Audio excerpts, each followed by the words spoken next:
ताजमहल का निर्माण मुगल सम्राट शाहजहां ने अपनी पत्नी मुमताज महल की याद में करवाया था। इसका निर्माण 1632 में शुरू हुआ और मुख्य मकबरा 1643 में पूरा हुआ, जबकि शेष परिसर अगले 10 साल में बनकर तैयार हुआ। ताजमहल को बनाने में कई वास्तुकार और कारीगर शामिल थे, लेकिन मुख्य वास्तुकार अहमद लाहौरी को माना जाता है। मुमताज महल का असली नाम अर्जुमंद बानो बेगम था और वह शाहजहां की सबसे प्रिय पत्नी थी। 1631 में मुमताज महल की मृत्यु 14वें बच्चे को जन्म देते समय हो गई। उनकी मृत्यु से अत्यंत दुखी शाहजहां ने उनकी याद में ताजमहल का निर्माण कराया, जो प्रेम और समर्पण का प्रतीक माना जाता है।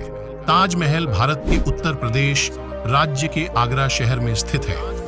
यह यमुना नदी के किनारे पर स्थित है और भारत के प्रमुख पर्यटन स्थलों में से एक है।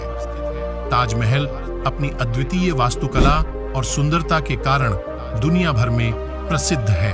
ताजमहल का अंतिम निर्माण कार्य मुख्य वास्तुकार उस्ताद अहमद लाहौरी के नेतृत्व में पूरा किया गया।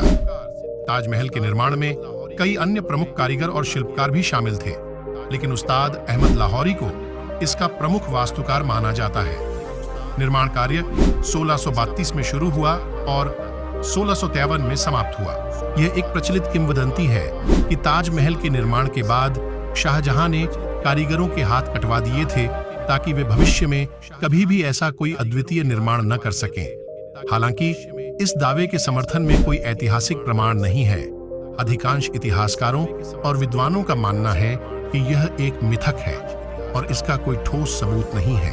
ऐसे कई मिथक और कहानियां ताजमहल के निर्माण से जुड़ी हुई हैं, लेकिन वे अक्सर प्रमाणित ऐतिहासिक तथ्यों पर आधारित नहीं होती। ताजमहल के निर्माण में उस समय लगभग 32 मिलियन 3.2 करोड़ रुपए खर्च हुए थे। यह राशि उस समय के लिए अत्यधिक महत्वपूर्ण थी और इसमें मुख्य मकबरे के साथ साथ उसके आसपास के बाग, मस्जिद, मेहमान खाना और अन्य संरचनाओं का खर्च शामिल था।